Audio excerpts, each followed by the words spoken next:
Hey, it's Sean from Traffic Services, and this is your Monday update for April 26th, 2021. Now, it's the update because we talk about the weekend's arrest stats with my friend, Scott Matthews. He's a detective constable with our investigative unit. Scott, how are you? Good, Sean. Thank you. Awesome. Well, it's Monday, and as always, we're asking for the stats. How did we do? What were the arrests like over the weekend for impaired driving? So we had eight people arrested for impaired operation offenses.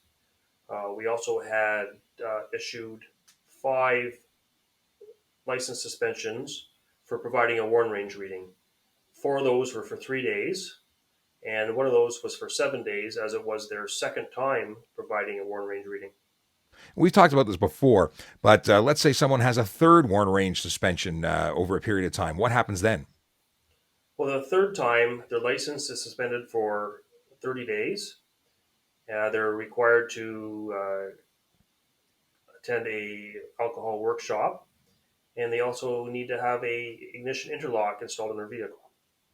Okay, now that ignition interlock, that's a device that gets installed. They have to pay to have it installed, and it requires you to provide a breath sample in order to start the car or to continue driving because it randomly asks you for a breath sample, right? That is correct. And if you don't have the ignition interlock in your vehicle and you have that condition on your license, you can actually have your vehicle impounded for 45 days as a result. Actually, I had someone who rented a car that didn't have an ignition interlock, even though they had that designation on their driver's license. So, yeah, it does happen. Now, you also had some people who refused to provide a breath sample over the weekend. Can you tell us more about that? So we had three drivers that refused or failed to provide a breath sample. Two of those were at roadside, and one of those was back at the station in front of a breathalyzer technician. And that results in charges as well. It's not that you can simply refuse to provide a sample and it all goes away. What happens next? So that's correct, Sean. So if you refuse or fail to provide a breath sample, you will get charged under the criminal code. You will lose your license for 90 days. You'll lose your vehicle for 7 days. And it goes through this court system the same as blowing over the legal limit.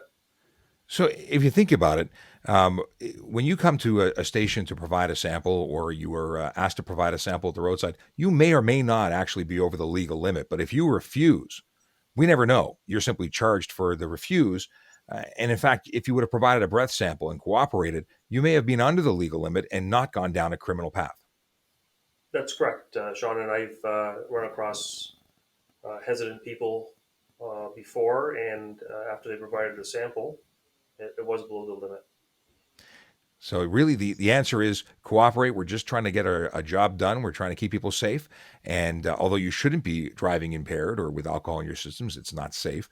You may not be over the legal limit, and if you cooperate, that may be the answer you get. Before we hit record, you had mentioned a unique call involving food. Can you tell us about that? Yes, police responded to a motor vehicle collision, and when they arrived on scene, one of the involved drivers approached the officer while he was eating a burrito.